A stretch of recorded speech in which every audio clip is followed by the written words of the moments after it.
اگر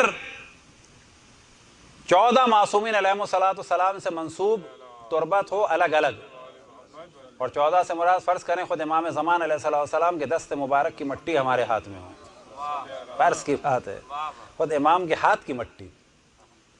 اب وہ ایک فارمولہ بڑا اچھا بنایا جا سکتا ہے، تھوڑی تھوڑی لے کے سب کی ایک الگ بنا لیں تو الگ بات ہو گئی وہ تو آئیڈیل ہو جائے گی. لیکن فرض کریں کہ الگ الگ ہے اور کوئی آپ کو پیسنے پاسنے کی اجازت نہیں ہے، یہ تمام معصومین سے منسوب یہ الگ الگ الگ الگ الگ یہ 14 سجدگاہیں ہیں. کس پہ ثواب ہے زیادہ؟ معصومین کس پہ چاہتے ہیں زیادہ؟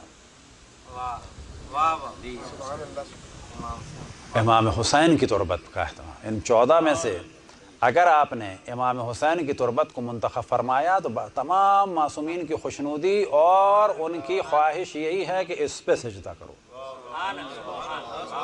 اس کو منتخب کرنے کا ثواب ہے، ان کو چھوڑنے کا گناہ نہیں ہے. اور جو اثرات اس میں ہیں وہ کسی میں نہیں ہیں، وہ سب کی ملا کے بنا لیں وہ آئیڈیل ہے، لیکن جو اثرات اس میں وہ کسی میں نہیں ہیں. ان میں سے کسی کی مٹی کو بھی کھانا ایک ذرہ بھی حرام ہے، لیکن اگر اجازت ہے تو کس کی؟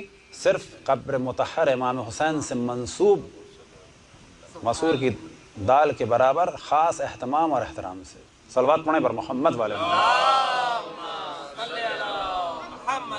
البتہ خود ہمارے ایک استاد تھے حضرت آیت اللہ مفتی شیعہ کے اللہ ان کے درجات کو بلند سے بلند فرمائے، انہوں نے ہمیں امامہ پہنایا تھا. ان کے پاس ایک پانی تھا جو کبھی کبھی ہم جا کے پیتے تھے. تمام ائمہ علیہم السلام کی جو قبور ہیں ان کی بالکل قبر مطہر کے اوپر کی ان کے پاس مٹیاں تھیں، ان کے پاس چل رہی تھیں. اب وہ مٹی کھا نہیں سکتے لیکن اس کو ہم یوز کر سکتے ہیں. وہ کیسے یوز کر سکتے ہیں؟ وہ طریقہ انہوں نے ہمیں بتایا تھا.